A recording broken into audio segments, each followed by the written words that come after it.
Welcome to the DePaul School Parent Education video series. Phil Howell is our Director of Instruction. Lisa Stepp is our Principal. I'm Tony Kemper, our Head of School. And today's topic is one that we are quite excited to be talking about. And it follows the topic that we had in our previous video about assessment. A key to assessment is communication. It's speaking and listening. It's having full, transparent dialogue about how well a child is progressing or where a child may be continuing to have difficulties. And we believe at the DePaul School that we do confer, we do hold conferences at a level that is a distinction for us. So especially this time of year as we're preparing for Parent-Teacher-Student Conference Day, we wanted to share with you, especially our new families, some of the philosophy behind how we do conferences. First of all, Lisa, as we approach our first Parent-Teacher-Student Conference Day as principal, what would you especially want our new parents to know about how we manage conferences? Our conferences are very different than what parents might have experienced in other schools, in that we are looking truly at building that communication triangle with our family, including the teachers, the students, and families. We pledge that there aren't going to be major surprises or bombs dropped at this conference. When parents come in, they don't have to worry. For many parents and for students to hear that it's now conference day can be very stressful. That is not what the DePaul School Parent-Teacher-Student Conferences are like.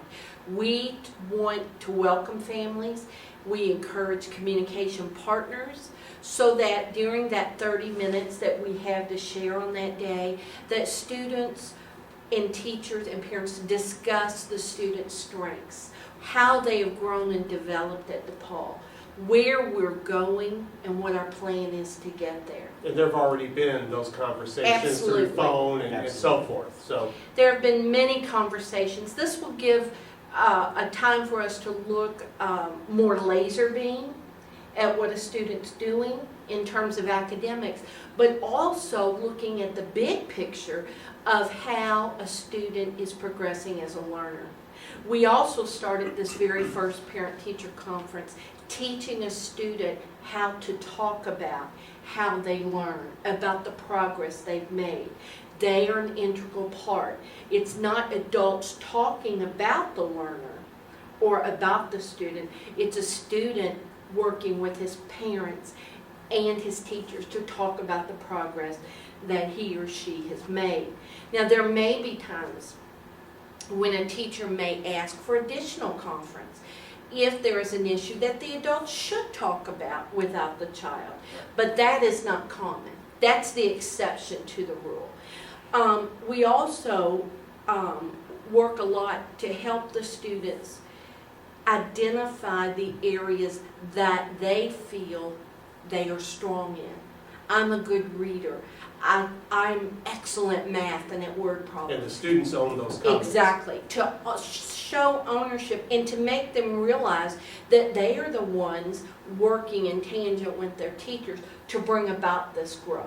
To help students see learning doesn't happen to you, you're involved in the learning. We always leave time in our conferences for parents to ask questions, to talk about what they see at home, because that's an important piece of the puzzle that teachers don't know unless the parents share.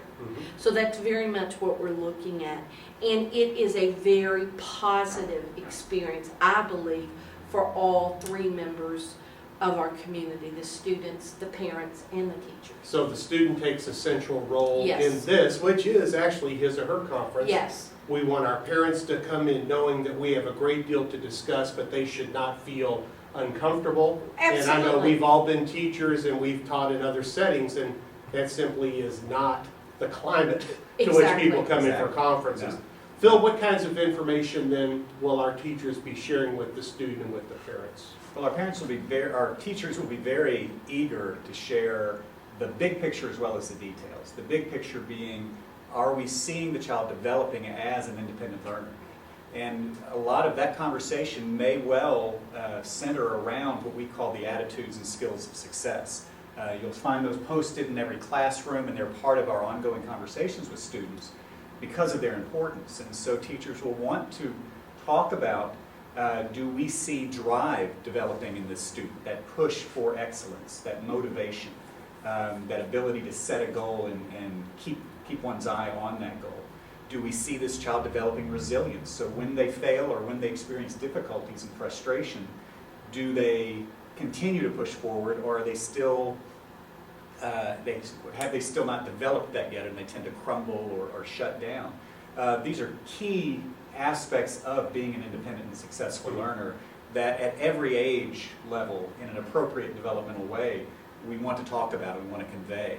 And we'll want to hear from parents what they are seeing at home, what families are experiencing with those same types of things. Is the child becoming more organized at home as they're learning to organize themselves here? Are they becoming more of a risk taker when they read at home, the way we're trying to make them take risks here or help them to take risks here? So that would be some of the big picture. And then narrowing in, teachers will want to convey the short and long-term goals that have been put in place for each student. And those are crucial for understanding the midterm reports that will have recently come home, because those grades are based upon how well that child is reaching the current goals. So we'll definitely want to make sure everybody is on the same page and understanding what those are.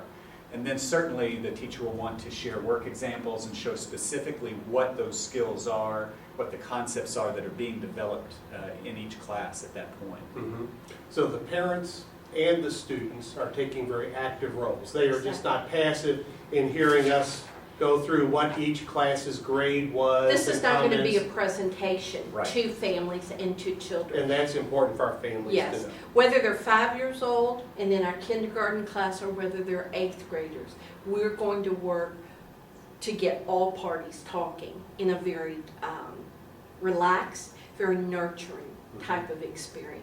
And it is easy for, at a conference, especially when there's been a history of bad conferences or uncomfortable conferences, there is a tendency for the adults to want to take over the conversation on the part of the child. That's And so so true. part of this conference will be perhaps waiting, asking the child a question and waiting for the child to develop an answer or to develop a way to express their opinion or their own evaluation of how they're doing.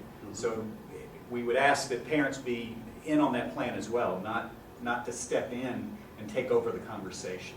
Right, because it is going to be a conversation, and if one party, whether it be the teacher or the parent or the student, if any one of those three elements monopolizes, it's not going to be the conversation. Exactly.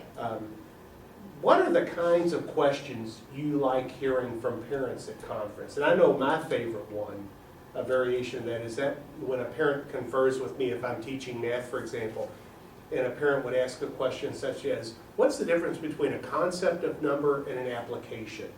I love the questions that allow us to develop more differences or parts of our curriculum, or just educational speak, which sometimes can be intimidating, and bring it to a level where everyone can understand. So I love those questions which ask me to explain something in greater depth. What about you? What do you love from parents? I think one of the most effective questions that a parent can ask that really gets a teacher going and can really spark that communication is when a parent begins to understand what the teacher is doing here at school and then asks the question, how can I support this at home?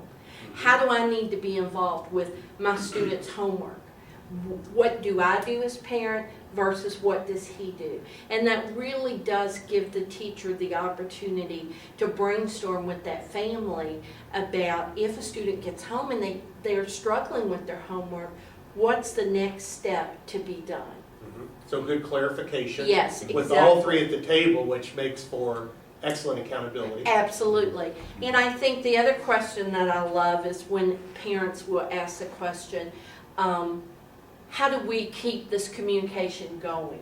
What is the best way to communicate with me as a parent, to communicate with you as a teacher? And I think that whether it's through midterms, report cards, parent-teacher conferences, your opening statement about the importance of communication will be spelled out so beautifully at the conference. It's everything to making the DePaul experience work. And I think what parents will see, especially new parents, this first conference is how much our faculty really likes meeting with parents and Yes, students. yes. It is not a day that we fear or that we have reservations about. There is a very real, authentic eagerness to Right. want to meet with our parents Absolutely. and our students and talk about what we've done together. Not Exactly. just what he's done or what she hasn't done, but what we've done together. Phil, what do you appreciate hearing? I would add to that just that the environment that you find on conference day here is unlike any conference day I've been at anywhere else. It's the most relaxed day of the year. School-wide, it's comfortable, there's laughing, there's conversations in the hall,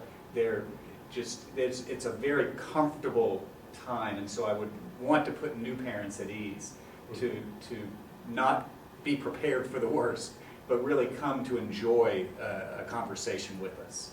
And in closing then, for this particular video, describe what expectations we have for the students' participation on conference day. First of all, we expect every student to be here, right? Absolutely, We and take in dress attendance on, code. and in dress code. Yes, because it's it a is serious an day. important day. Yeah. It is a very important day, and we have worked in the classrooms and will be working up until October 2nd to lead students in activities where they do assess and self-evaluate in each of their classrooms so that they are prepared to participate. Mhm. Now, that'll look very different with elementary students versus middle school, but they do come prepared. Mhm. We need them to give them the opportunity to share. For Part new, of- I'm sorry, Phil. A lot of that conversation is not just focused on the skills specifically that have been worked on in class, but it really is more of a metacognitive conversation. Exactly. We want, as we develop an awareness within our students of how they learn and how their unique minds work, we want them to be expressing that. And this is a great opportunity for them to talk about what they've learned thus far this year, about their own learning process, what works well for them, what they struggle with, and what they need to continue to work on, not just in terms of skill, but in those broader areas of being a successful student, organization, focus of attention, and so forth. Mhm. And I'm sure that there are parents that are watching this video saying, well, my child won't be able to do that. Isn't it amazing as we look at the 3 conferences each school year, how we see progress in that self-advocacy and in that metacognitive strength Absolutely. that previously wasn't expected Right. at a conference and wasn't even expected in the Right. academic day. Right. Well, this is a video which is focusing on conference skills, but I hope that within it too, you can hear what some of the values we have are for general communication in general. If you have any questions about our school, what we do believe is a communicative difference or distinction in DePaul, email us at dpinfo@depaullschool.org or visit our blog site. We'd be happy to answer that for you. Thanks. Thanks.